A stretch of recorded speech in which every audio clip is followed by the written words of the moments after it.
Nah. Bismillahirrahmanirrahim.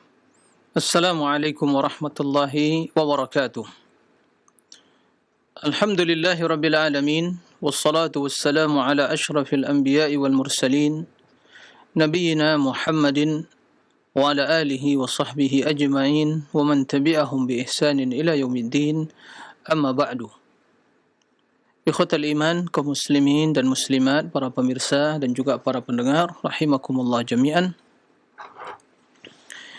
Alhamdulillah, puji dan syukur kita haturkan kehadirat Allah Tabaraka wa Ta'ala yang senantiasa memberikan kemudahan dan pertolongan kepada kita semua untuk menjalani kehidupan dunia ini dalam rangka berubudiyah kepada Allah Subhanahu wa Ta'ala. Dan Alhamdulillah, Allah masih menjaga kita semua, membimbing kita kepada jalan kebaikan. Semoga Allah memuliakan kita dengan keistiqomahan di atas agamanya. Allahumma amin. Salawat dan salam mari kita perbanyak ucapkan untuk Nabi yang mulia, Nabi Muhammad sallallahu alaihi wasallam. Allahumma salli ala Muhammadin wa ala ali Muhammad. Terutama di hari yang mulia ini, Sayyidul Ayyam, Yaumul Jumu'ah. Mudah-mudahan salawat dan salam kita dicurahkan oleh Allah Subhanahu wa Ta'ala kepada Nabi-Nya, dan semoga hal itu menjadi bukti yang jelas, bukti yang nyata kecintaan kita kepada Rasulullah sallallahu alaihi wasallam, dan tentunya dengan selalu mengikuti sunnah beliau, mempelajari hadis-hadisnya serta menggali akidah yang benar diwariskan oleh Rasul sallallahu alaihi wasallam. Allahumma salli ala Muhammadin wa ala ali Muhammad. Ikhwatal iman, kaum muslimin dan muslimat, para pemirsa dan juga para pendengar di mana saja antum berada, semoga Allah senantiasa merahmati kita semua. Kesempatan yang mulia ini seperti biasa kita mengkaji dan membahas akidah ahli sunnah wal jamaah tentang asma' wa sifat, salah satu tauhid yang wajib diimani dan diyakini oleh setiap muslim dalam rangka beriman kepada Allah Subhanahu wa Ta'ala, mengimani seluruh nama-nama dan sifat-sifat Allah Subhanahu wa Ta'ala sesuai dengan yang terdapat dalam Al-Quran dan juga dalam hadis-hadis yang sahih. Telah dijelaskan sebelumnya tentang sifat al-istiwa beserta dalilnya, dan juga bantahan terhadap kelompok ahli kalam dari Jahmiyah yang mengingkari sifat istiwa. Kemudian juga telah kita jelaskan sebelumnya tentang sifat al-ulu, bahwa al-ulu yaitu sifat ketinggian, yaitu tingginya Allah Subhanahu wa Ta'ala di atas seluruh makhluk, dan sifat tinggi tersebut mencakup tinggi zat Allah Subhanahu wa Ta'ala, dan ini merupakan sifat dzatiyah Allah Subhanahu wa Ta'ala. Allah yang maha tinggi, zatnya yang maha tinggi di atas seluruh makhluknya, di atas arsy, karena arsy adalah makhluk yang paling tinggi.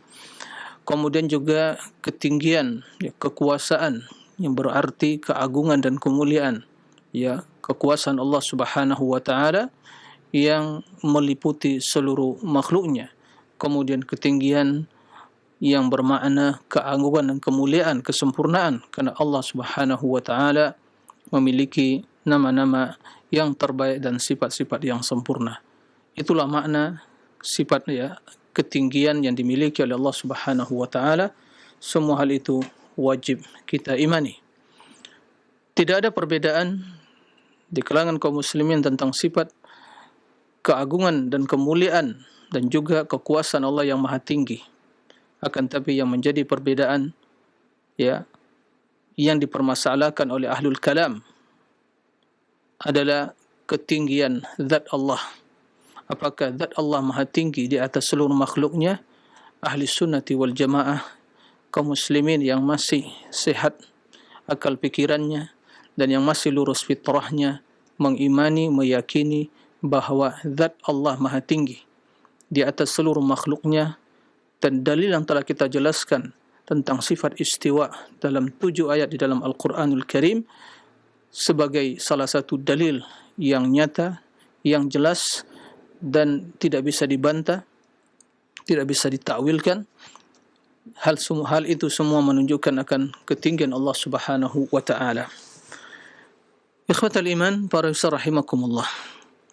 Kemudian kita juga telah menjelaskan sebagian dalil dari Al-Qur'anul Karim.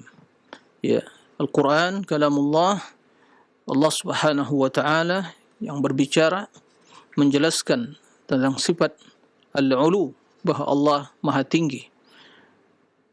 Telah kita jelaskan banyak ayat yang menjelaskan tentang hal itu. Pada kesempatan kali ini kita akan menjelaskan atau akan menyebutkan sebagian dari ayat atau dari hadis-hadis yang sahih yang menjelaskan sifat ketinggian Allah Subhanahu wa taala.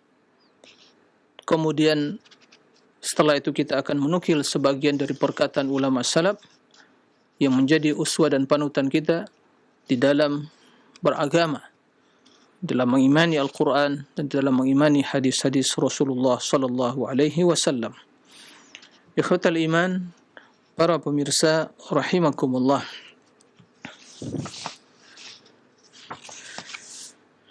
Di antara dalil atau hadis yang menjelaskan sifat ketinggian Allah Subhanahu wa taala, hadis yang diriwayatkan oleh Imam Bukhari dan yang lainnya. Nabi sallallahu alaihi wasallam bersabda, "Inna Allah lamma qada al-khalqa kataba fi kitabin fahuwa indahu fawqa al-arshi. Inna rahmati sabaqat ghadabi wa fi riwayatin ghalabat ghadabi." Nabi yang mulia sallallahu alaihi wasallam yang berbicara dengan wahyu, bukan dengan hawa nafsu, perkataannya benar, berita yang disampaikannya adalah benar, maka di antara yang disampaikan oleh Rasul sallallahu alaihi wasallam tentang Allah Subhanahu wa taala, sabda beliau yang artinya sesungguhnya Allah Subhanahu wa taala tatkala qadal khalq, yaitu menentukan takdir, memutuskan takdir makhluk, ketentuan takdir yang diputuskan oleh Allah, yang ditentukan oleh Allah Subhanahu wa taala, kataba fi kitabin, kemudian takdir tersebut ditulis di sebuah kitab, ditulis Lauhil Mahfuz, fahuwa indahu fawqal arsy, dan kitab tersebut ada di sisi Allah di atas arasy. Ini yang menjadi dalil bahwa Allah Subhanahu wa taala tatkala telah mentakdirkan seluruh maqadir al-khalaiq, takdir yang akan terjadi di alam semesta ini, seluruh makhluk, kemudian ditulis. Ini sebagaimana akidah ahli sunnah, Allah mengetahui semua takdir makhluk, kemudian setelah itu ditulis di dalam sebuah kitab yang dinamakan dengan Lauhil Mahfuz, dan Lauhil Mahfuz tersebut ada di sisi Allah, di mana fauqal arsy, di atas arasy. Dan ini tentunya sesuai dengan ayat yang menjelaskan bahwa Allah Subhanahu wa taala di atas arasy, di atas makhluknya. Amintum man fis sama, apakah kalian tidak kalian beriman kepada zat yang ada di atas, fis sama artinya ulu. Naam. Kemudian sebagaimana yang kita jelaskan sebelumnya, ayat yang menjelaskan fauqiyah, yaitu ketinggian Allah Subhanahu wa taala, yakhafuna rabbahum min fawqihim, mereka para malaikat takut kepada Rabb mereka yang ada di atas mereka, yaitu Allah Subhanahu wa taala berada di atas seluruh makhluknya. Inna rahmati, kemudian tatkala Allah menentukan dan memutuskan takdir tersebut, di antara yang terdapat di dalam Lauhil Mahfuz, apa yang telah diputuskan oleh Allah, inna rahmati sabaqat ghadabi, sesungguhnya rahmatku sabaqat ghadabi, mendahului kemurkaanku. Dalam sebagian riwayat sebutkan ghalabat ghadabi, yaitu mendominasi kemurkaanku. Maka kita melihat bagaimana rahmat dan kasih sayang Allah, ya. Manusia berbuat dosa, berbuat maksiat, kufur, sombong, ya, membangkang kepada Allah Subhanahu wa taala, tidak taat, bahkan mereka menyombongkan diri, terang-terangan melakukan perbuatan dosa dan maksiat, ya. Karena tidak demikian, Allah tidak langsung, ya, mengazab mereka. Masih ditunda, diberi waktu untuk bertaubat. Mudah-mudahan mereka kembali kepada Allah. Jika mereka bertaubat, diterima taubatnya di malam dan di siang hari. Subhanallah. Seandainya Allah Subhanahu wa taala, ya, murka kemudian langsung menurunkan sanksi atau azab, maka tidak akan ada yang bisa hidup. Tidak akan ada yang bisa hidup di permukaan bumi ini. Semua akan binasa, karena siapa yang tidak melakukan dosa dan kesalahan. Tapi rahmat Allah Subhanahu wa taala begitu luas. Wasi'at rahmatuhu kulla syai'. Rahmatnya meliputi segala sesuatu. Rahmatnya mendahului kemurkaannya. Rahmatnya mendominasi ya kemurkaannya.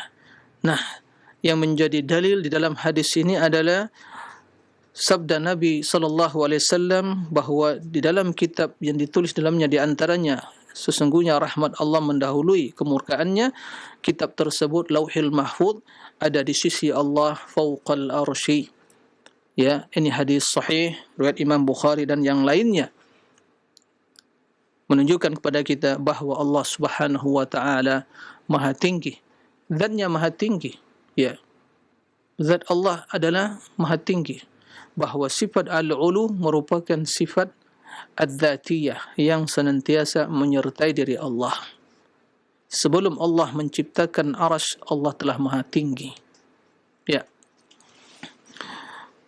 Di antara dalil yang menjelaskan ketinggian Allah Subhanahu wa taala, perkataan Ummul Mukminin Zainab binti Jahsh radhiyallahu anha, ya, istri Nabi sallallahu alaihi wasallam, bagaimana ya proses pernikahan beliau dan bagaimana Rasul sallallahu alaihi wasallam menikahi beliau. Siapa yang menjadi saksi? Siapa yang menikahkan ya Zainab binti Jahsh? Maka beliau Ummul Mukminin Zainab merasa bangga, tersanjung tatkala ya akad pernikahan tersebut disahkan oleh Allah Subhanahu wa taala min fawqi sab'i samawat. Allah yang langsung ya menghalalkan hal itu untuk Nabi sallallahu alaihi wasallam sehingga beliau menjadi istri, salah seorang dari istri Nabi sallallahu alaihi wasallam, Zainab binti Jahsh. Kata Zainab, wa hiya ta'tazzu wa taftakhiru, beliau merasa tersanjung dan bangga ala ummahatil mu'minin, terhadap ya istri-istri Nabi yang lain, ummahatul mu'minin, zaujatin Nabi sallallahu alaihi wasallam radhiyallahu anhunna, id taqulu, tatkala dia mengutarakan ya, apa kata beliau, zawwajakunna ahalikunna wa zawwajani Allahu min fawqi sab'i samawat, kalian dinikahkan oleh wali kalian, keluarga kalian, ya, dinikahkan pada Nabi sallallahu alaihi wasallam oleh wali mereka, keluarga mereka langsung. Sementara wa zawwajani Allah, dan saya dinikahkan ya, dinikahkan langsung oleh Allah Subhanahu wa taala min fawqi sab'i samawat, dari ya ketinggian, dari ketinggian ya langit, di atas langit yang 7. Apa maksudnya? Artinya izin ya tentang pernikahan tersebut sehingga dia menjadi halal bagi Nabi sallallahu alaihi wasallam, jadi istri Nabi, itu perintah langsung dari Allah Subhanahu wa taala dan izin dari Allah Subhanahu wa taala dari atas langit yang 7. Ini menunjukkan kepada kita bahwa ya para sahabat, para sahabiyat, ya orang-orang yang beriman di zaman ya risalah, di zaman kenabian, mereka mengimani karena ini adalah hal yang fitrah, ya, fitrah manusia, fitrah yang telah terpatri, yang telah tertanam dalam hati mereka, dan itu yang Allah ciptakan dalam diri mereka, bahwa mereka mengakui, mengimani, meyakini bahwa Sang Pencipta, Allah Rabbul Alamin, Maha Tinggi. Kemudian datang ayat mempertegas apa yang diyakini oleh fitrah. Datang hadis-hadis yang sahih, ya, menjelaskan apa yang diyakini oleh fitrah. Begitu juga akal yang sehat sesuai dengan fitrah. Ikhwatal iman, para pemirsa dan juga para pendengar rahimakumullah. Ini hadis diriwayatkan oleh Imam Bukhari. Hadis yang pertama tadi bahkan hadisnya muttafaqun alaih, ya, hadis bahwa Allah menulis apa yang telah diputuskan, ditakdirkan tadi di dalam kitab Lauhil Mahfuz yang ada di sisi Allah Subhanahu wa taala, dan itu berada di atas arasy di sisi Allah Subhanahu wa taala. Naam. Kemudian di antara dalil yang menjelaskan atau hadis yang menjelaskan ketinggian Allah Subhanahu wa taala di atas seluruh makhluknya, yaitu hadis yang menafsirkan firman Allah Subhanahu wa taala dalam surat Al-Hadid, huwal awwalu wal akhiru wal zahiru wal batin. Allah huwal awwal, yang maha awal, yang pertama, wal akhir, yang terakhir, wal zahir, dan batin. Apa maksudnya? Ya, Rasul sallallahu alaihi wasallam menafsirkan makna dari firman Allah Subhanahu wa taala tersebut. Apa kata Nabi yang mulia sallallahu alaihi wasallam? Antal awwal falaysa qablaka syai'. Engkau ya Allah yang maha pertama, tidak ada, ya, suatu pun sebelummu. Allahu kan, ya, Allah telah ada dan tidak ada suatu pun sebelum Allah Subhanahu wa taala. Wa antal akhir falaysa ba'daka syai'. Dan engkau yang maha terakhir. Artinya falaysa ba'daka syai', tidak ada lagi suatu setelahmu. Arti Allah kekal, ya, tidak binasa, tidak fana. Allah kekal, abadi, ya. Kullu man 'alaiha fan wa yabqa wajhu rabbika dzul jalali wal ikram. Semua akan binasa. Yang tersisa, yang kekal adalah wajah Rabbmu yang maha mulia. Tentunya menunjukkan akan diri Allah Subhanahu wa taala yang maha agung, yang maha kekal, abadi. Wa anta zahir falaysa fawqaka syai'. Apa arti zahir dalam firman Allah tadi, yaitu salah satu dari Asmaul Husna huwa zahir. Apa maksud al-zahir? Nabi yang langsung menafsirkan maknanya, yaitu wa anta zahir falaysa fawqaka syai'. Engkau yang maha zahir, yang tiada sesuatu pun di atasmu. Berarti Allah yang maha tinggi. Ini yang kita sampaikan dan terus kita sampaikan dan kita ulang-ulang, ya, bahwa Allah maha tinggi. Tidak ada makhluk yang lebih tinggi, tidak ada sesuatu yang lebih tinggi dari Allah. Ya, seluruh makhluk berada di bawah Allah Subhanahu wa taala, dan makhluk yang tertinggi adalah arsy. Naam, semua hal itu berada di bawah Allah Subhanahu wa taala. Naam. Wa anta al-batin falaysa dunaka syai'.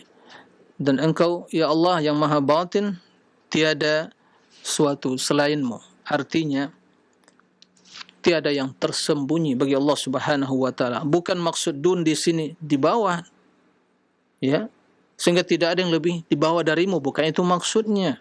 Maksudnya Allah Subhanahu wa taala, ya, meliputi, tidak ada sesuatu yang luput dari ilmu Allah Subhanahu wa taala. Ini maksudnya. Karena mustahil, ya, kalau maha tinggi kemudian maha di bawah. Yang kita pahami, ya, sebagaimana dalam bahasa kita, ya, yang kita gunakan, atas bawah, bukan itu maksudnya, ya. Na'udzubillahi, ya, kita berlindung kepada Allah dari pemahaman yang keliru tentang Allah Subhanahu wa taala. Jadi tatkala seorang tidak memahami tafsir dari Nabi sallallahu alaihi wasallam mulia ini, dia akan, ya, melenceng pemahamannya, ya. Kemungkinan dia mengatakan ini kontradiksi. Allah maha tinggi, tapi kok di bawah? Yang paling bawah, bukan itu maksud yang paling bawah. Yang paling bawah di sini al-batin. Rasul mengatakan al-batin walaysa dunaka syai'. Tidak ada suatu, ya, dunak, selainmu. Artinya semua, segala sesuatu diliputi oleh Allah Subhanahu wa taala, ilmunya, pengetahuannya, ya, dan tidak ada yang luput hal itu dari Allah Subhanahu wa taala. Naam. Maka maksud al-zahir di dalam hadis ini sebagaimana para ulama yaitu al-ulu, ya. Zahara 'ala syai' itu 'ala 'alaihi, ya. Sebagaimana juga dalam firman Allah, ya, famastata'u ay yadhharu, mereka tidak mampu untuk yadhharu, untuk berada di atasnya, menguasainya, ya. Al-bi'ya ya'luhu, yaitu untuk tinggi, ya, berada di atas sesuatu tersebut. Naam. Ikhwatal iman, para misal rahimakumullah, oleh kerana itu, ya, dari hadis Nabi sallallahu alaihi wasallam wal zahiru wal batin, ini menunjukkan, ya, akan ketinggian Allah Subhanahu wa taala bersama kedekatannya. Dan, ya, ketinggian Allah bersama kedekatannya dan dekatnya Allah bersama ketinggiannya. Allah dekat kepada kita, tapi Allah Maha Tinggi. Karena kedekatan tersebut bukan kedekatan zatnya. Ya. Allah Maha Tinggi. Zatnya Maha Tinggi. Dekatnya Allah Subhanahu wa taala kepada hambanya. Allah yang selalu memantau kondisi mereka, mendengar ucapan dan permohonan mereka, memperkenankan doa mereka, dan tidak ada yang luput dari ilmu, penglihatan, dan kekuasaan Allah Subhanahu wa taala. Sehingga kendati seorang hamba berada di waktu sujud, maka tetap dia meyakini, tetap hatinya tertuju, ya, ke arah langit, ya. Hatinya kendati dalam kondisi sujud, ya, hatinya selalu, ya, terkonsentrasi mengarah ke arah yang tinggi. Maka tatkala itu yang diucapkan dia subhana rabbiyal a'la, maha suci Allah yang Maha Tinggi. Jangan sampai ada berkeyakinan tatkala seorang dalam posisi yang terendah, kepala diletakkan di posisi yang paling rendah, sejajar dengan telapak kakinya, mungkin dia berpersepsi atau syaitan membisikkan kepadanya, lalu bagaimana dengan Rabbmu? Maka tatkala itu dia mensucikan Allah Rabbnya, kendati posisi dia dalam beribadah, sujud, ya, sangat rendah, sama sejajar dengan telapak kakinya, tapi Allah Maha Tinggi subhana rabbiyal a'la. Maka semakin banyak hamba sujud kepada Allah, beribadah, maka semakin dekat dia kepada Allah. Aqrab ma yakunul abdu min rabbih huwa sajid fa akthiru minad du'a.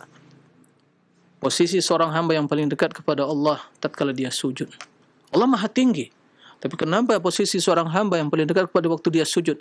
Karena di waktu dia sujud, dia merendahkan diri, ya, pasrah, berserah diri, sujud, bersimpuh di hadapan Allah Subhanahu wa taala, dan sebagai bentuk penghambaan dia kepada Allah, ya, pengabdian dia kepada Allah Subhanahu wa taala, maka itu posisi sangat dicintai oleh Allah, sehingga Allah dekat kepadanya. Bila dia berdoa, dikabulkan. Oleh karena itu banyak berdoa, kata Nabi SAW, akthiru minad du'a, banyak berdoa. Itu hikmahnya. Kenapa Rasul SAW memintakan kita banyak berdoa di waktu, ya, sujud, dan mensucikan Allah dari kerendahan dan mengakui ketinggian Allah subhana rabbiyal a'la.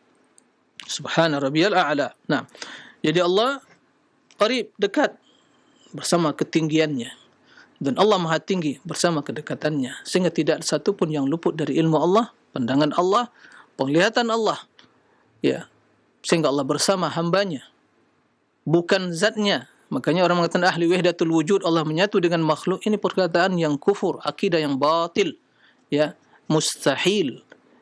Kemudian mustahil bahwa Allah itu menyatu dengan makhluknya. Allah Maha Tinggi zatnya. Maka keyakinan kita bahwa Allah Maha Tinggi zatnya ini akan menyelamatkan kita dari akidah wahdatul wujud, atau akidah yang hulul, Allah, ya, berada di makhluknya, atau Allah menyatu dengan makhluknya. Ya, ta'ala Allahu an qawlihim uluwan kabirah, maha suci Allah dari akidah yang batil tersebut. Naam. Ikhwatal iman, para pemirsa rahimakumullah, di antara, ya, hadis yang menjelaskan sifat ketinggian Allah Subhanahu wa taala, yaitu para malaikat yang turun kemudian naik melaporkan, ya, menyampaikan kondisi para hamba Allah Subhanahu wa taala yang beribadah di permukaan bumi ini. Dalam hadis yang sahih Ya, hadis yang diriwayatkan oleh Bukhari dan Muslim, hadis Abu Hurairah radhiyallahu an. Nabi sallallahu alaihi wasallam menjelaskan, yata'aqabu fiikum malaikatun bil-laili wa malaikatun bin-nahar. Fayas'adu alladhina batu fiikum fayas'aluhum rabbuhum kaifa taraktum ibadi. Faqalu taraknahum hum yusallun wa atainahum wa yusallun. Jadi ada malaikat yang ditugaskan oleh Allah Subhanahu wa taala yang bergantian di siang dan di malam hari. Ya, mereka punya dua sip. Sip di malam hari, sip di siang hari. Bergantian memantau kondisi para hamba Allah yang beribadah. Kemudian melaporkan. Nah, kok dilaporkan ya Ustaz? Bukankah Allah mengetahui? Naam, Allah mengetahui. Allah ya'lamu. Tapi sebagai bentuk ketaatan mereka di dalam melaksanakan tugas yang dibebankan oleh Allah, dan bahawa mereka di bawah kekuasaan Allah. Bukan Allah tidak mengetahui kondisi hamba, Allah mengetahui. Tapi Allah hanya bertanya sebagai bentuk kemuliaan bahawa mereka yang didapatkan dalam kondisi solat, dalam kondisi beribadah, berzikir, dilaporkan dengan amalan yang terbaik, dibawa naik oleh malaikat, dilaporkan kepada Allah Rabbul Alamin. Tentu ini adalah kemuliaan bagi seorang hamba. Sebaliknya, bagaimana seandainya di waktu malaikat terjadi pergantian antara malaikat malam dan siang, di waktu subuh dan waktu solat asar, mendapatkan manusia lalai, tidak solat atau ketiduran, tidakkah dia malu? Tidakkah dia merasa merugi tatkala yang dilaporkan kepada Allah adalah kondisi yang terjelek dalam kehidupannya?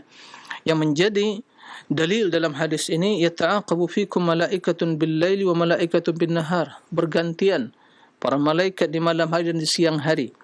Kemudian fayasadul ladzi batu fikum. Kemudian yang bermalam memantau kondisi kalian di malam hari, yang menjaga kalian, memantau kondisi kalian di malam hari, itu naik, yas'adu, naik. Kapan itu? Setelah datang yang menggantikan di siang hari. Kapan pertemuannya itu? Pergantiannya itu adalah di waktu fajar, solat subuh. Maka yang malam hari naik. Kenapa mereka naik? Pertanyaan harus menjadi renungan dan harus dijawab. Kenapa mereka naik? Ya ahlul iman, wahai kaum muslimin yang masih lurus fitrah dan masih sehat akalnya, kenapa mereka naik? Silakan dijawab.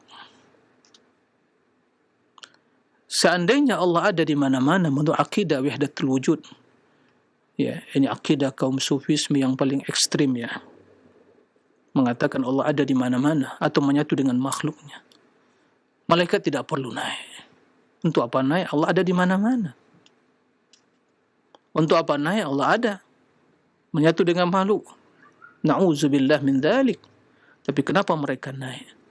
Karena Allah yang menugaskan mereka, yang menciptakan mereka, kemudian menugaskan mereka. Itu tugasnya mundu an khalaqahumullah, semenjak diciptakan oleh Allah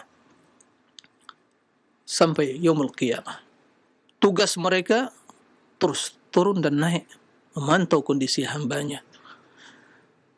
Dalam hadis, fayas'adul ladzina batu fiikum fayas'aluhum rabbuhum. Yang bermalam, malaikat yang mengawas kondisi malam hari para hambanya naik dan menanyakan. Allah bertanya kepada mereka, kaifa taraktum ibadi. Ini pelajaran juga bagi kita semua, agar kita memperhatikan dua waktu solat subuh dan solat asar. Waspada, wahai hamba Allah, ahlul iman, jangan sampai syaitan menguasai diri kita sehingga menghalang kita untuk bangkit dan bangun untuk melaksanakan kedua solat ini. Seringkali manusia banyak lalai di waktu solat subuh, bergadang sampai tengah malam, kemudian tidur, enggak bisa bangun, kebablasan, mungkin bangunnya setelah terbit matahari. Ya khasarata, sungguh sangat merugi. Jiwa yang hina dina bangun, mungkin syaitan telah kencing di telinganya, tidak mendengar azan, tidak bisa bangkit. Apa yang akan dilaporkan malaikat? Bagaimana engkau tinggalkan hambaku mereka tidur-tiduran ya Allah? Waliyazubillah, waliyazubillah. Tapi bagaimana dengan orang-orang yang bangun sebelum subuh, kemudian dia mengakhiri salat malamnya dengan witir, kemudian setelah itu begitu dengar azan dia salat 2 rakaat, kemudian bersiap untuk datang ke masjid. Ya subhanallah, ya, berita gembira yang dilaporkan kepada Allah. Ya subhanallah, mari kita berjuang. Ya, kemudian kita asar, seringkali manusia terlambat, tertidur, capek, pulang dari kerja dan seterusnya, kantor dan seterusnya, ya, terlambat. Apalagi mereka di kota-kota besar, ya, macet, ramai, sehingga terlewatkan.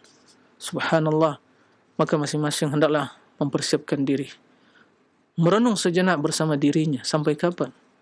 Ya, ikhwatal iman rahimakumullah.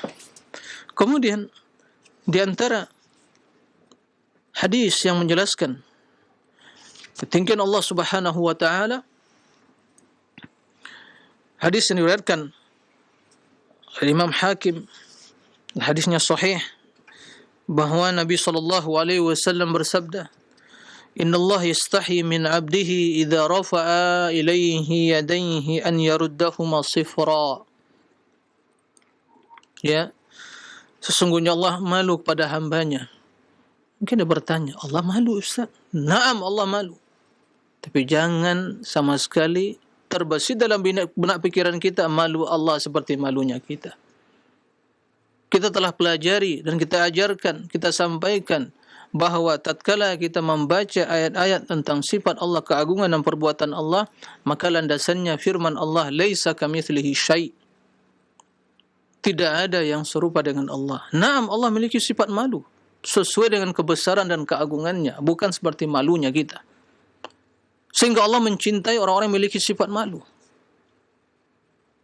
Naam, ini harus kita yakini. Tidak perlu ditakwil. Ya, enggak perlu membayangkan hal-hal yang negatif tentang Allah. Kasihani diri kita. Ya, kita berbicara tentang Rabbul Alamin yang menciptakan kita. Jangan digunakan konsep dan teori manusia. Teori kita yang digunakan berbicara tentang Allah. Sering disampaikan ini, kembali disampaikan dan akan terus kita ulang. Jangan digunakan teori, prinsip atau ya pemahaman pemikiran manusia untuk memahami tentang zat Allah. Tapi kembali kepada Al-Quran, kembali kepada hadis. Ya, teori manusia gunakan untuk memahami apa yang ada di alam semesta ini. Tapi apa yang di luar alam, yaitu Allah, itu konsepnya berbeda, prinsipnya berbeda. Ya, karena Allah yang Maha tahu tentang dirinya mengabarkan kepada kita. Rasul yang paling tahu tentang Allah dari seluruh hamba Allah mengabarkan tentang Allah. Nah, maka kita imani, kita yakini sesuai dengan kebesaran dan keagungan Allah. Ya, sebagaimana akidah ahli sunnah. Ya.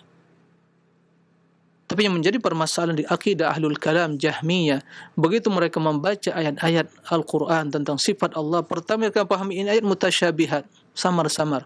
Mereka yang mengklaim terlebih dahulu mutasyabihat. Kemudian apa yang harus dilakukan? Ya, harus berarti memiliki banyak makna. Seandainya ditetapkan secara zahirnya, berarti menyerupai makhluk. Ini permasalahan. Dari mana ya kesimpulan yang nyeleneh dan keliru dan batil itu? Kok begitu ditetapkan? Kenapa harus sama dengan makhluk? Apakah sekadar nama sama, lalu sama hakikatnya? Tidak. Kenapa Allah menurunkan Al-Quran, menjelaskan tentang akhirat dan tentang dirinya dengan istilah yang sama? Agar kita memahami. Ya, agar kita memahami, kita mengetahui sami', mendengar, bahasa Arab sami'. Manusia juga sami'an. Ya, faja'alnahu sami'an basira. Jadikan mereka mendengar dan melihat. Allah huwas sami'ul alim, sami'ul basir. Kita memahami mana sam'un, tapi hakikatnya berbeda. Pendengaran Allah sesuai dengan kebesaran keagungannya. Pendengaran manusia sesuai dengan keterbatasan, kelemahan dan kekurangan mereka. Selesai masalah. Laisa kamitslihi syai' was samiul basir. Maka tatkala kita mengatakan di sini Allah itu malu, na'am. Ini hadis sabda Nabi SAW yang sahih. Sehingga Allah malu bila seorang hamba berdoa mengangkat tangan kemudian ditolak kedua tangan tersebut dalam keadaan hampa, kosong. Artinya tidak dikabulkan. Ya. Berarti di sini dalil menunjukkan kenapa kita mengangkat tangan kaum muslimin.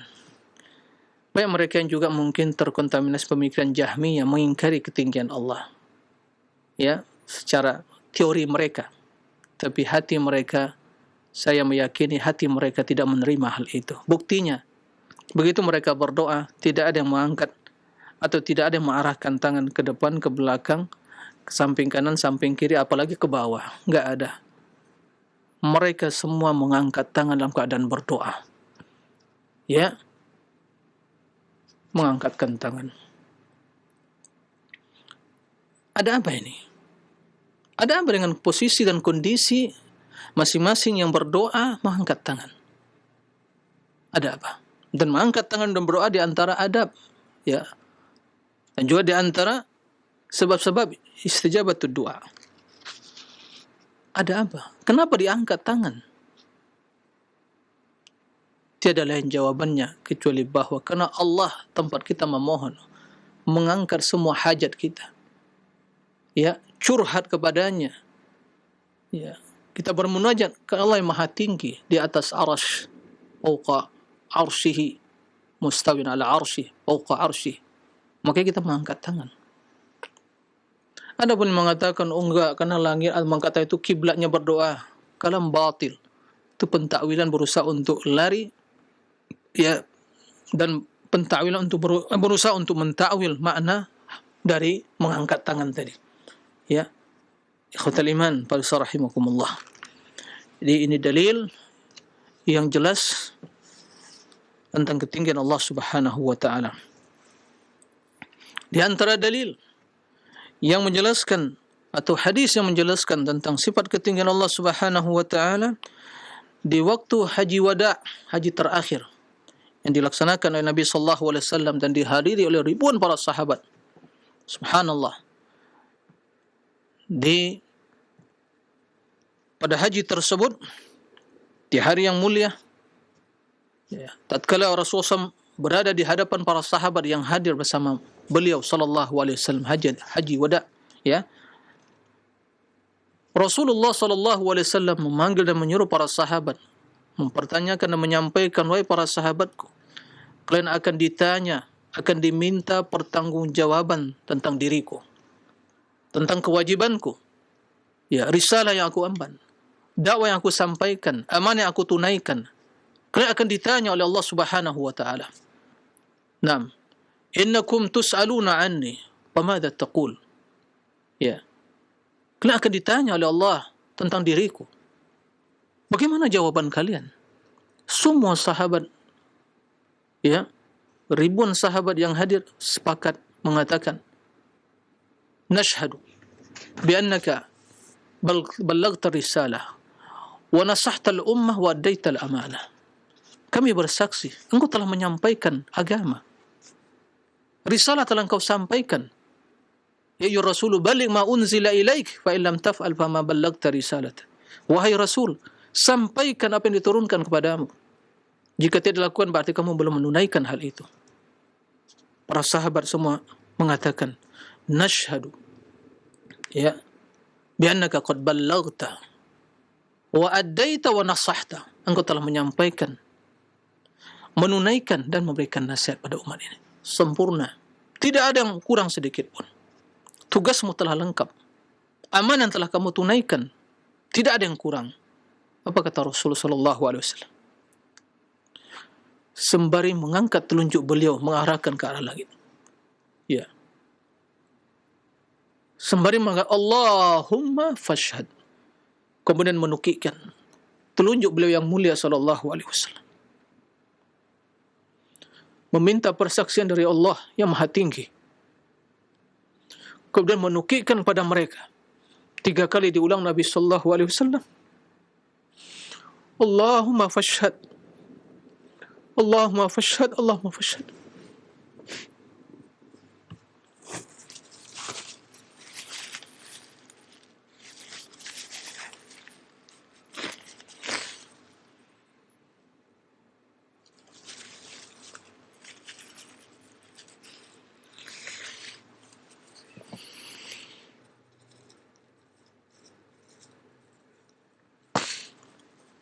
Naam, ikhwatal iman,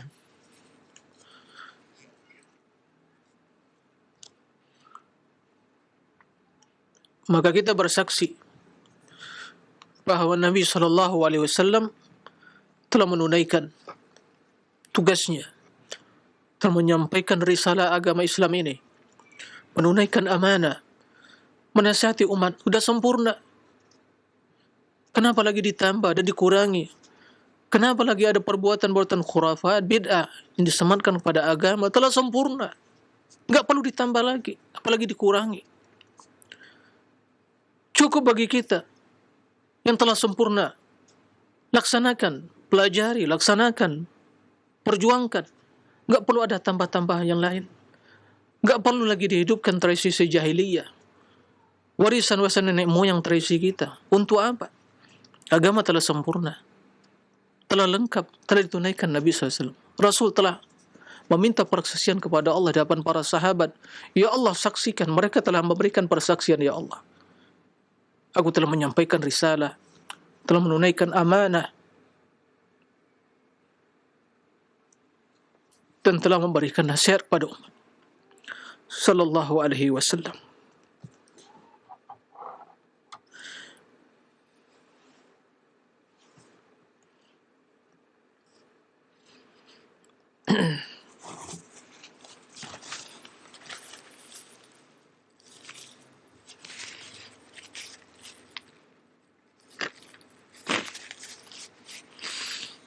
Ikhwatal iman, para pemirsa rahimakumullah.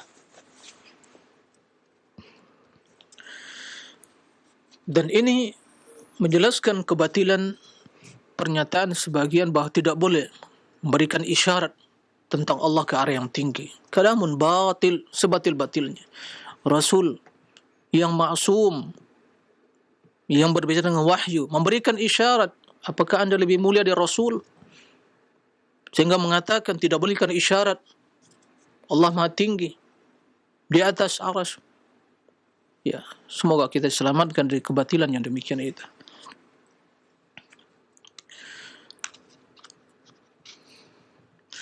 Ikhwatal iman, para pemirsa rahimakumullah. Dan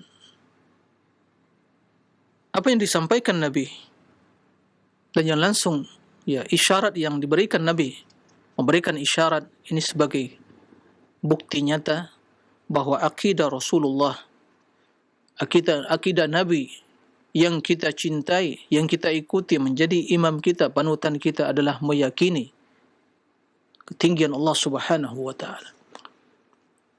Ya umat al-Islam, wahai umat Islam yang meyakini nabinya, meyakini Muhammad sebagai nabi dan rasul, mencintai beliau, buktikan kecintaan anda dengan mengikuti ajaran beliau, mengikuti akidahnya. Di antara akidah yang beliau ajarkan, beliau meyakini ketinggian Allah Subhanahu wa taala. Hentikan berbagai perbuatan-perbuatan yang menyimpang, akidah-akidah yang nyeleneh, yang bertentangan dengan akidah beliau. Tidak akan menyelamatkan anda, bahkan akan menambah kehinaan, ya, akan menambah kesengsaraan dunia dan akhirah. Ikhwatal iman,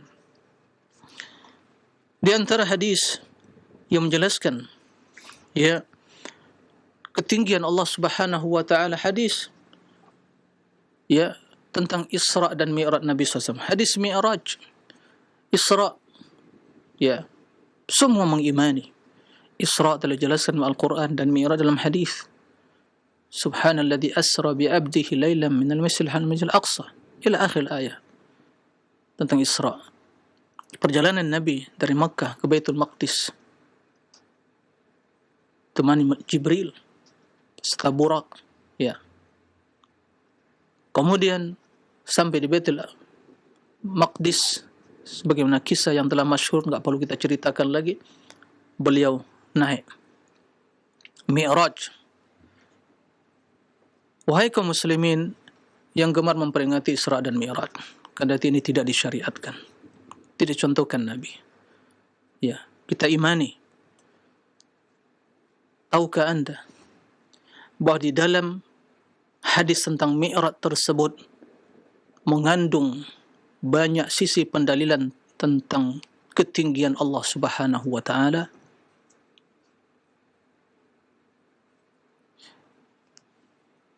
Kejadian diperingati, tapi substansi dari kejadian tidak diimani. Ya subhanallah. Ini kontradiksi. Kisah, ya, kejadian Isra Mi'raj benar dan tidak perlu diperingati, karena tidak ada landasannya, dalilnya. Nabi tidak memperingati, Abu Bakar, Umar, Uthman tidak memperingati. Ya, yang diwajibkan kita mengimani substansinya. Rasul, kenapa Mi'raj? Menjumpai Allah untuk mengambil kewajiban agama. Kewajiban yang paling utama yaitu solat. Sehingga sering kita mendapatkan, terkadang terlalaikan menunaikan solat karena memperingati hal yang seperti itu. Apalagi mengingkari substansinya yang paling utama, yaitu mengimani tentang ketinggian Allah. Ya. Kenapa Rasul sallallahu alaihi wasallam temani Jibril sama Buraq, kendaraan beliau Buraq, naik melewati langit pertama. Kemudian dibuka pintu langit pertama. Penduduk langit pertama menyambut kedatangan ahlan wa sahlan bi akhil karim wa ibni akhil karim. Langit kedua terus naik. Mereka bergembira menyambut, menyongsong kedatangan, membuka pintu langit. Langit ketiga, keempat, kelima, keenam, ketujuh, sampai Sidratul Muntaha, sampai Nabi SAW mendengar goresan pena yang menulis takdir, dan benar langsung perkataan Allah Subhanahu wa taala. Tapi Rasul tidak melihat Allah, karena nurun anna arah.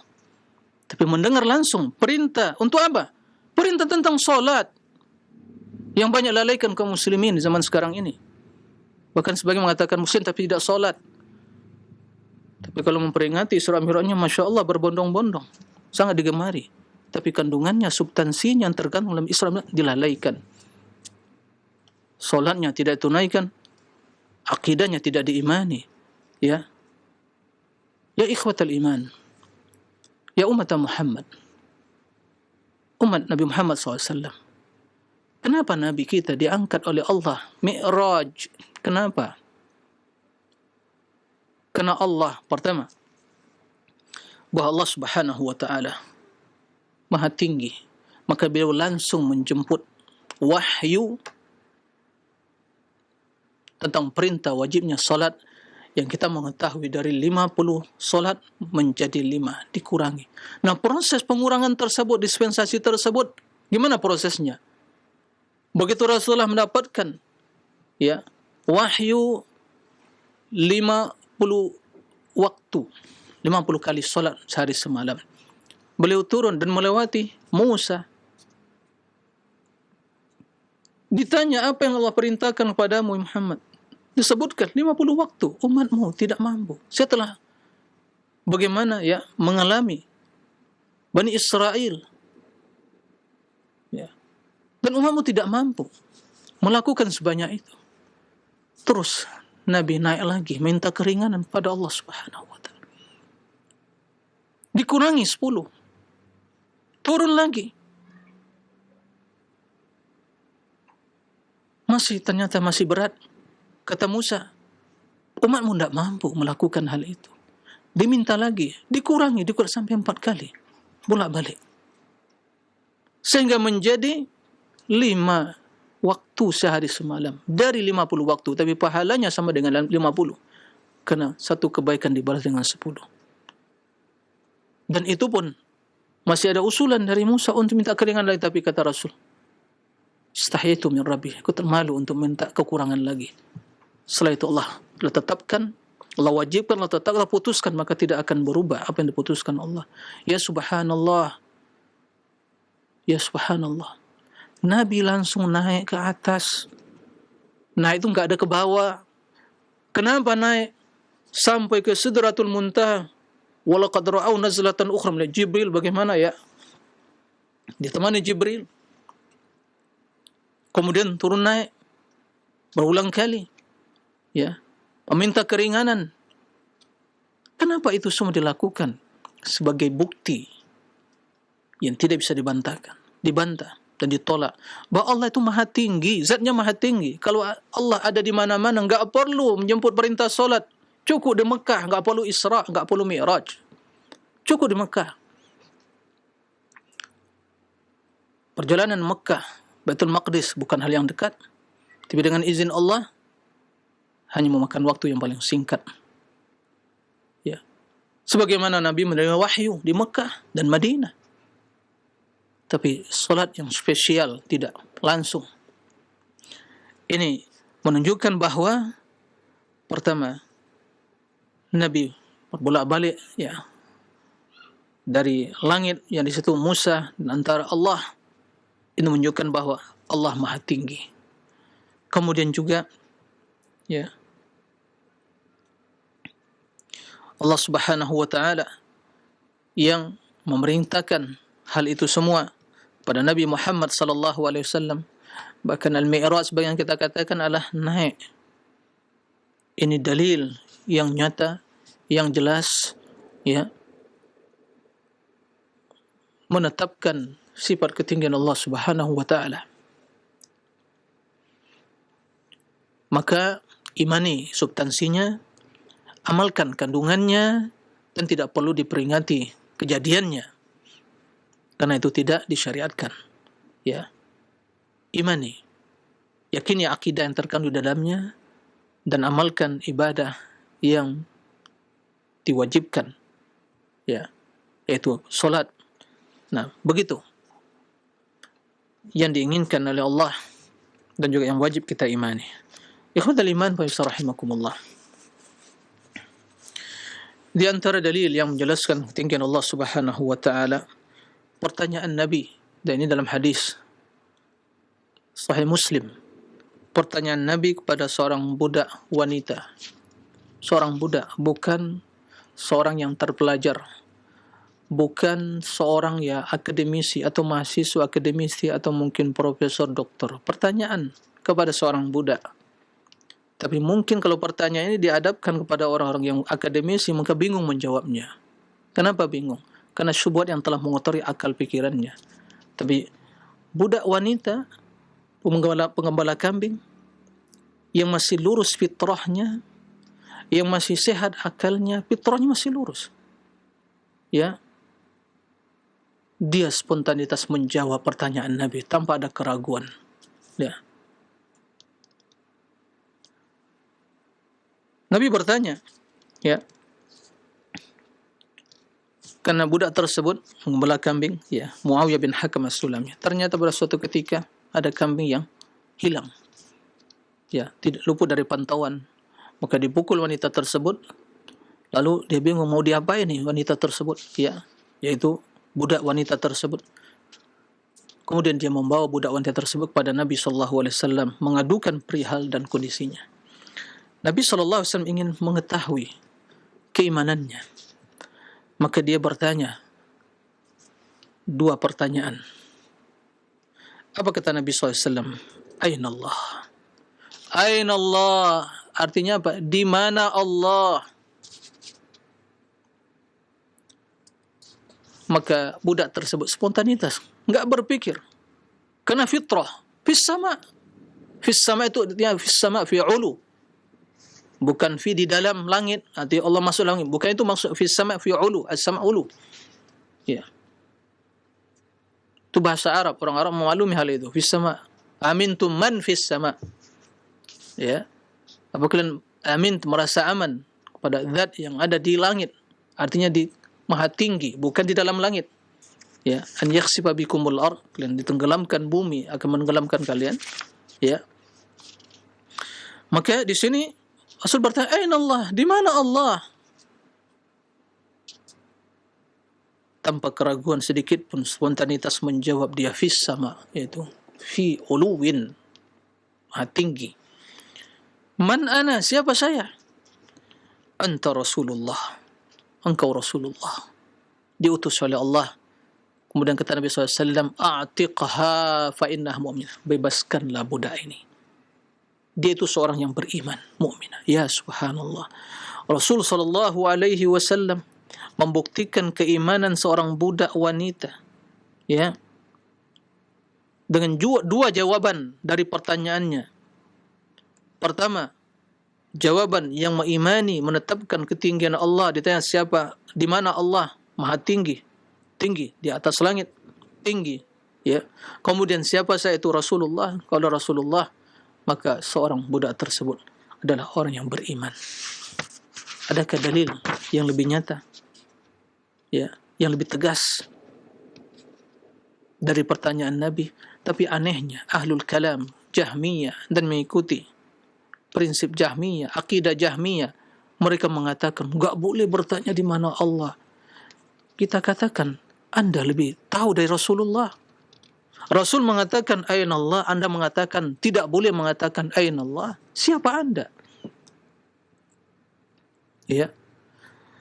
Jadi ada doktrin-doktrin dari sekte Jahmiyah, ya, pada, ya, para pengikutnya, bahwa tidak boleh menanyakan yaitu di mana Allah, ya, kapan Allah itu, berapa Allah, itu ya.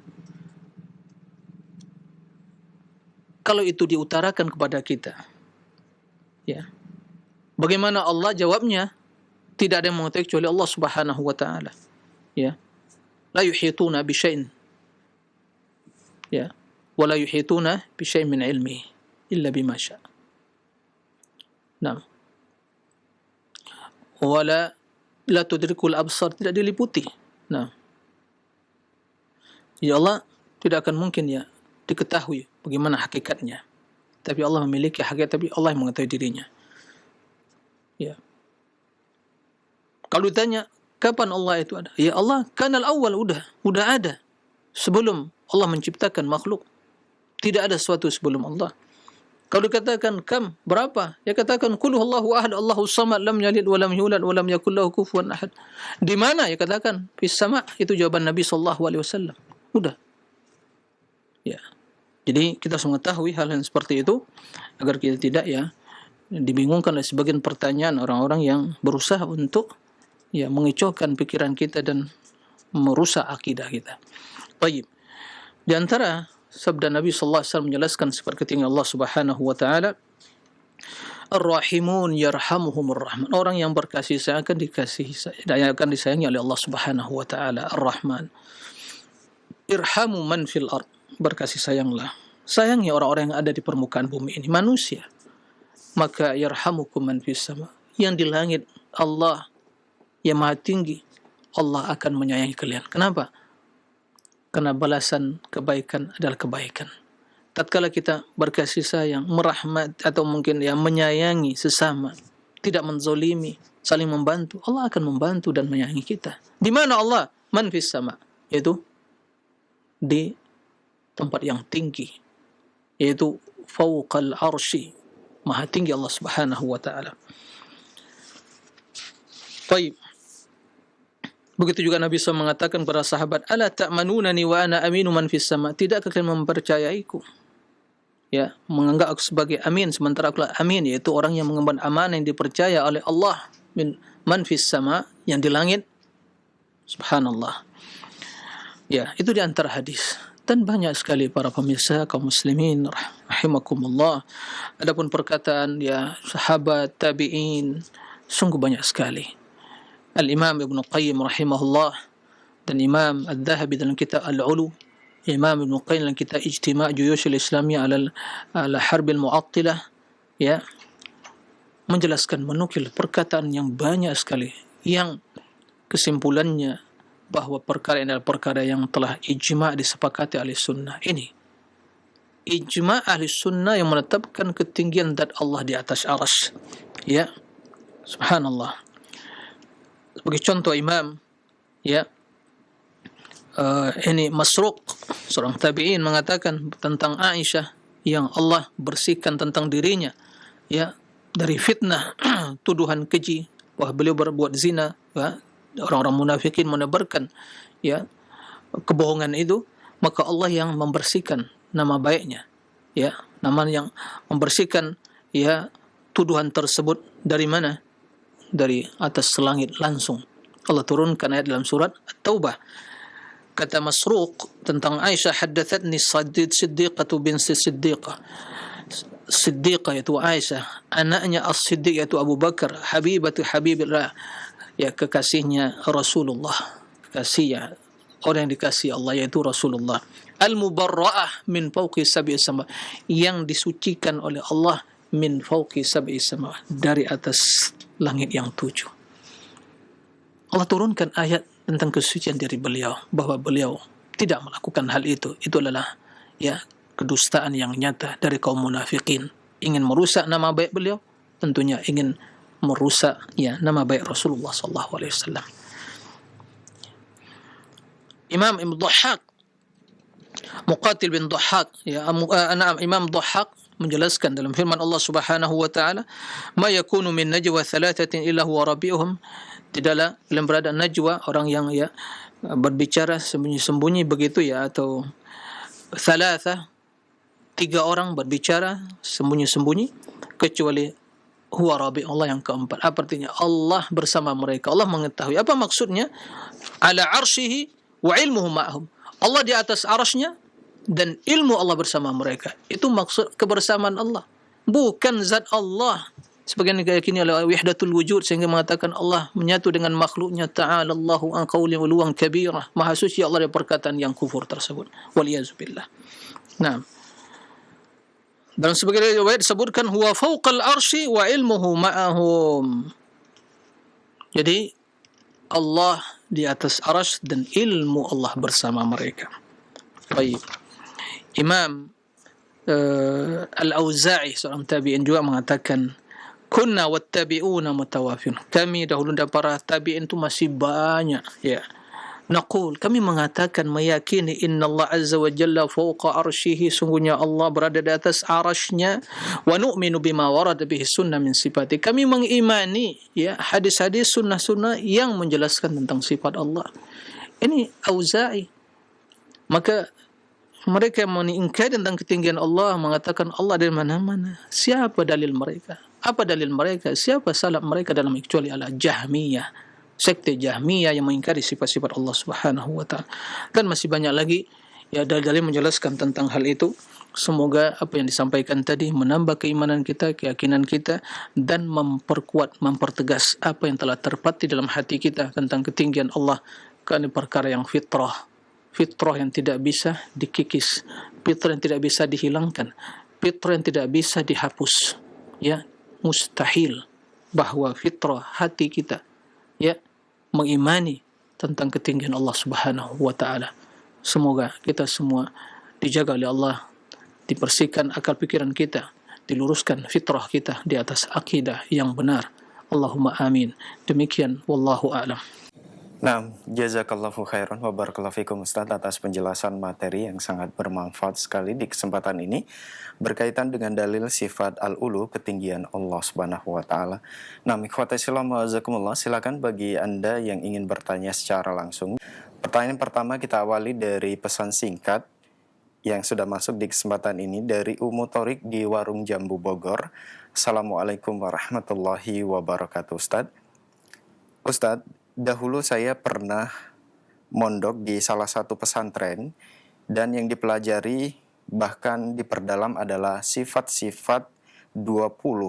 Nama kitabnya Kifayatul Awam, dan juga akidah yang ditanamkan adalah makna istiwa ditakwil menjadi istaula dan bahwa Al-Quran adalah makhluk. Pertanyaannya, bagaimana cara saya bertaubat karena dulu sempat mengajarkan sifat-sifat ini kepada murid-murid di madrasah diniyah. Mohon jawaban dari Ustadz. Syukron, jazakallahu khairan wa barakallahu fiik. Silakan Ustadz. Ya. Terima kasih kepada Ummu Tariq di Bogor ya. Barakallahu fiik. Beliau menyampaikan tentang ya kronologi atau kondisi yang pernah beliau lalui dan jalani sebelum mengenal akidah ahli sunnati wal jamaah. Akidah yang juga saya secara pribadi juga pernah didoktrinkan akidah yang seperti itu. Memang itulah mungkin yang diketahui mungkin oleh orang tua kita atau guru kita. Tidak diajarkan kepada mereka bagaimana akidah yang sesungguhnya tentang ma'rifatullah, tentang sifat-sifat Allah. Semoga mungkin guru-guru kita yang mungkin pernah mengajarkan karena kejahilan mereka tentang akidah sunnah, mudah Allah memaafkan mereka.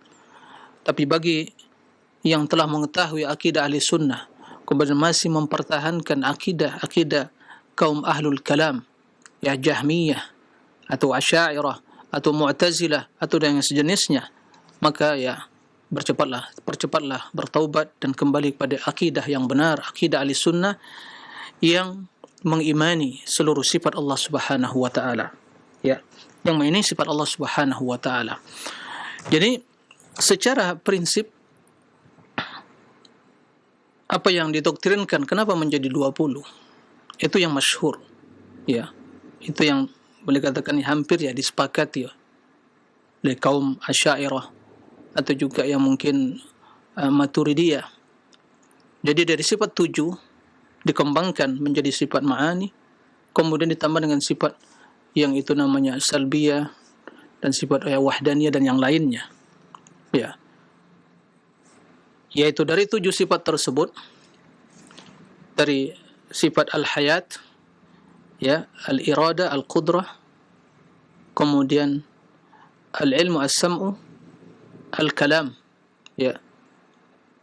Jadi ada 7 sifat: al-hayat, al-iradah, al-qudrah, kemudian as-sam'u, al-basaru, al-kalam, kemudian al-ilmu. Jadi 7 sifat. Kemudian 7 sifat dikembangkan menjadi sifat kaunuhu hayyan, kaunuhu muridan, kaunuhu qadiran, kaunuhu sami'an, kaunuhu aliman, kaunuhu basiran, kaunuhu mutakallim. 7.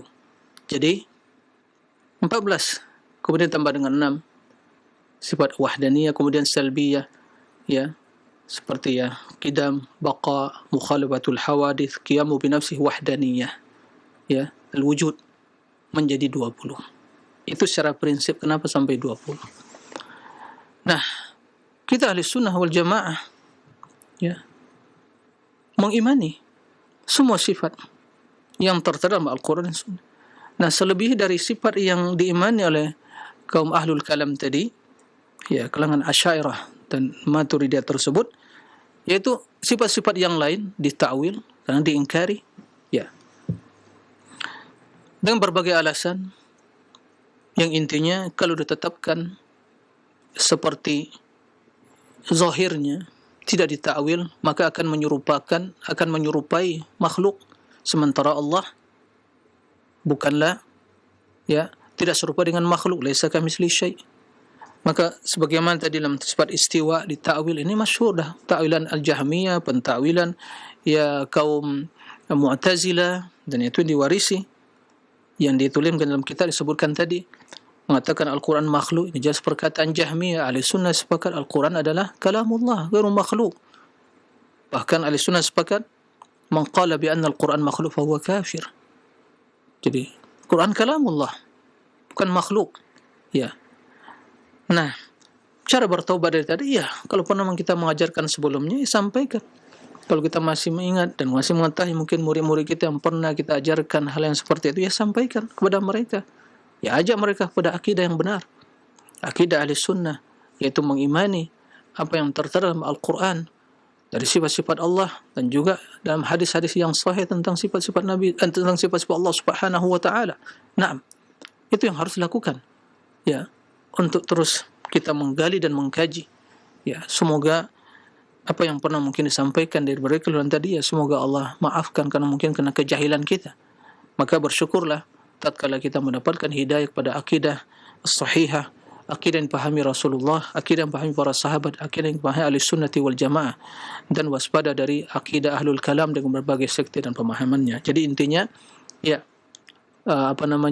kita jelaskan kepada umat tentang kerancuan hal itu dan jelaskan kepada mereka kebenaran akidah ahli sunnah wal jamaah, pengikut para salafus soleh yang mengimani seluruh sifat Allah, ya, tidak ditakwil, tidak diingkari, tidak diserupakan dan tidak ditanyakan tentang hakikatnya, tapi beriman sebagaimana tertera dalam Al-Quran, zahirnya tidak ditakwil, kemudian meyakini bahawa Allah memiliki sifat sesuai dengan kebesaran keagungannya. Itulah akidah ahli sunnah, itulah akidah Imam Syafi'i, itulah akidah Imam Ahmad, itulah akidah Imam Abu Hanifah, itulah akidah Imam Malik, itulah akidah Imam Bukhari, Imam Muslim, Imam Abu Dawud, Imam Tirmidzi, An-Nasai, yaitu pula akidah Imam Al-Muzani, ya, dan imam-imam yang lain, murid Imam Syafi'i. Itulah akidah, ya, tokoh-tokoh ulama-ulama yang menjadi tokoh madhab yang mengikuti manhaj salafus soleh. Itulah akidah mereka, tidak berbeda dalam hal ini.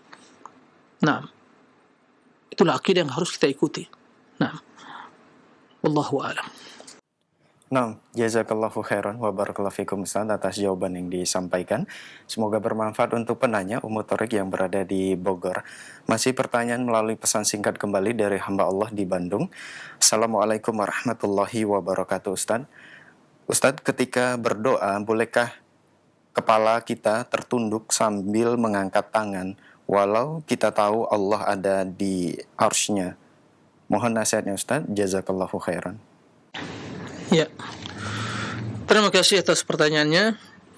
Jadi bolehkah tatkala berdoa kepala kita tertunduk, ya, sementara kita meyakini bahwa Allah, ya, berada di atas arsy maha tinggi? Ya, tidak ada masalah. Bahkan di waktu sujud, adakah posisi kita yang paling rendah? Ya, menukikkan kepala kita sejajar dengan telapak kaki kita. Sementara hati kita tertuju kepada Zat yang maha tinggi, sehingga kita ucapkan subhana rabbiyal a'la, tidak ada masalah. Kita berdoa sambil menghayati, ya, menunduk kepala kita.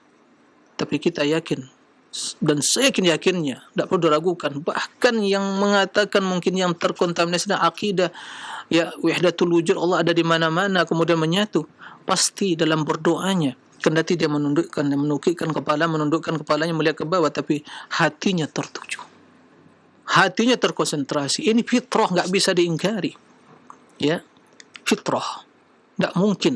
Sampai juga para ustaz-ustaz yang berkowar gitu, dia sadar atau tidak, begitu dia mengatakan Allah, dia sadar atau tidak, dia angkat telunjuknya.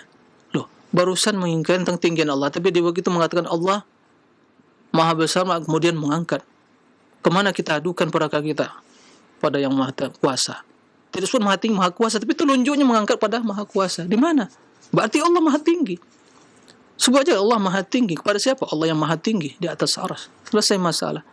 Kenapa juga, ya, berkilah, ya, pembodohan terhadap orang-orang awam? Udah, terus terang saja bahwa Allah bukan di mana-mana, tapi Allah maha tinggi. Itu fitrah yang tidak bisa kita ingkari. Ya, tidak ada masalah, ya. Karena pada dasarnya kendati kita menukikkan kepala kita, menundukkan kepala, tapi kita tak meyakini, bahkan tangan kita menundukkan kepala, tangan kita begini. Nah, meyakini bahwa Allah maha tinggi. Nah, demikian, wallahu a'lam. Nah, syukran wa jazakallahu khairan Ustaz atas jawaban yang disampaikan. Semoga bermanfaat untuk penanya. Masih pertanyaan melalui pesan singkat kembali dari hamba Allah. Assalamualaikum warahmatullahi wabarakatuh Ustaz. Bagaimana dengan memberikan nama anak Abdul Aziz dan sehari-hari biasa dipanggil Aziz? Apakah hal ini dibolehkan Ustaz? Syukran. Ya, terima kasih atas pertanyaannya. Bagaimana dengan, ya, memberi nama anak dengan Abdul Aziz? Jawabannya, ya, tidak ada masalah, diperbolehkan. Karena salah satu di antara nama Allah adalah Al-Aziz, Azizul Hakim, ya. Maka boleh kita menghambakan diri kepada Allah dengan menisbatkan nama tersebut kepada Allah, yaitu Abdul Aziz. Lalu bagaimana dipanggil dengan Aziz?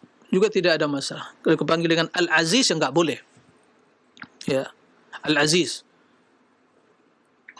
Kemudian adapun dengan Aziz, tak malah saja tangan ditambahkan alif lamnya, karena alif lam itu memberikan makna, yaitu yang mencakup makna seluruh, makna izzah, keagungan, ya. Maka Allah yang memiliki al-izzah. Adapun manusia juga terkadang memiliki izzah, tapi terbatas. Maka pun kalau dipanggil imra'atu Aziz, ya, kalau imra'atu Aziz, nah, warawadatul, tentang ya wanita yang sebagai ya istri dari penguasa Mesir makan Al-Aziz. Kemudian juga ya Allah menisbatkan sifat bahwa walillahi al-izzatu walirasuli walil mu'minin. Jadi izzah. Jadi kalau menyebut dia aziz tidak ada masalah, tapi kemudian al-aziz tidak boleh. Nah, jadi menisbatkan nama Abdul Aziz tidak ada masalah karena izzah. Ya, kendati tentunya izzah yang Allah miliki adalah izzah yang maha bijaksana dan tidak pernah yang tidak mengandung kezaliman. Adapun izzah, kemuliaan, keagungan yang dimiliki oleh manusia, seringkali keagungan kemuliaan dia itu membawa dia berbuat dosa. Nah, fa akhadul izzatu bil itsm. Idza qila ittaqillah akhadul izzatu bil itsm. Bila katakan ittaqillah, maka kesombongan itu menyebabkan dia membuat dosa. Kalau Allah, tentu izzatuhu, keagungan Allah sesuai dengan hikmah dan tidak pernah menzalimi. Ya, kebijaksanaan Allah Al-Azizul Hakim. Maka tentunya izzah yang dimiliki Allah berbeda dengan izzah dimiliki oleh manusia. Kendati dari sisi nama sama, ya, istilah sama, maka dalam hal ini tidak boleh kata Al-Aziz, jangan, tapi katakan Aziz. Boleh. Tapi tentu lebih sempurna kata ya Abdul Aziz, begitu. Jadi terkadang ya tradisi kita nama anak ditulis panjang-panjangnya, tapi waktu manggil disingkat singkat-singkatnya. Ya, seperti itu. Sehingga muncul permasalahan. Ya. Maka lebih baik ya Abdul Aziz, ya Abdurrahman, ya Abdullah Ta'ala, ya waladi, ke sini dan seterusnya. Begitu. Nah, ini perlu hal-hal ini perlu yang memberikan edukasi kepada masyarakat. Ya, panggillah nama. Terkadang namanya begitu indah dan baik sekali. Ternyata dipanggil dengan nama yang kadang ya orang enggak paham apa maksudnya. Ya. Dari nama yang begitu baik disingkat menjadi nama yang enggak sedap, enggak enak didengar. Begitu, enggak baik. Nah, jadi ini perlu diperhatikan. Nah, demikian wallahu a'lam. Nah, jazakallahu khairan wa barakallahu fikum Ustaz atas jawaban yang disampaikan. Semoga bermanfaat untuk penanya dan kita semua yang menyimak. Masih pertanyaan melalui pesan singkat kembali dari hamba Allah di Kabupaten Baru. Assalamualaikum warahmatullahi wabarakatuh. Ustadz, ada yang pernah bilang ke saya, kalau kita mengatakan bahwa Allah itu di langit, maka berarti Allah itu bertempat dan memiliki arah. Itu artinya Allah serupa dengan makhluk karena bertempat. Bagaimana membantah hal ini, Ustadz? Mohon nasihatnya, jazakallahu khairan. Terima kasih kepada hamba Allah yang bertanya. Yang kesimpulannya, jika kita katakan Allah itu di atas aras maha tinggi, berarti Allah memiliki tempat, sementara tempat itu makhluk. Berarti Allah berada dalam makhluk arah. Ini yang tadi disampaikan. Tidak ada dalil mereka kecuali hanya syubhat-syubhat, teori-teori filsafat ahlul kalam. Mereka tinggalkan ayat-ayat yang jelas dan tegas. Amintum man fis sama yakhafuna rabbahum min fawqihim. Ya. Ar-Rahman 'arsy istawa. Ya. Ditinggalkan ayat seperti itu. Kemudian bagaimana ya dalam hadis sebutkan tadi? Huwa 'indahu fawqa al-'arsy. Ditinggalkan hadis-hadis ayat yang nyata. Kemudian mereka mengambil syubhat-syubhat, teori-teori ahlul kalam, main logika. Kalau Allah di atas aras, karena aras makhluk, berarti Allah bertempat, punya arah, sementara Allah tidak diliputi arah. Kita ingin tanyakan, apa yang maksud tempat di sini? Apa yang maksud arah? Telah kita sampaikan, kalau yang dimaksud arah, ya, yang ada di alam semesta ini, ya, kita mengetahui ada depan, belakang, kanan, kiri, atas, bawah. Itu kita pahami. Itu di mana? Ya, alam semesta ini. Tapi kalau tanyakan kepada dia, arah, bila demikian dinisbatkan kepada Allah, antara Allah dengan makhluknya, berapa arah? Hanya ada dua, atas dan bawah. di bawah seluruhnya adalah makhluk, dan di atas Allah. Karena Allah di luar alam. Arah yang 6 tadi itu dalam alam. Lah Anda berbicara tentang zat di luar alam menggunakan teori dalam alam. Kan tidak nyambung. Ya, tidak connect. Ya. Tidak nyambung teorinya. Berbicara tentang zat yang di luar alam digunakan teori arah tempat di dalam alam. Tadi kita katakan, jangan gunakan teori manusia. Teori alam ini digunakan manusia dalam bicara tentang Allah yang di luar alam ini, yang di atas makhluknya. Maka dalam mengimani dalam tentang Allah hanya ada 2 arah, atas dan bawah. Ya, atas dan bawah.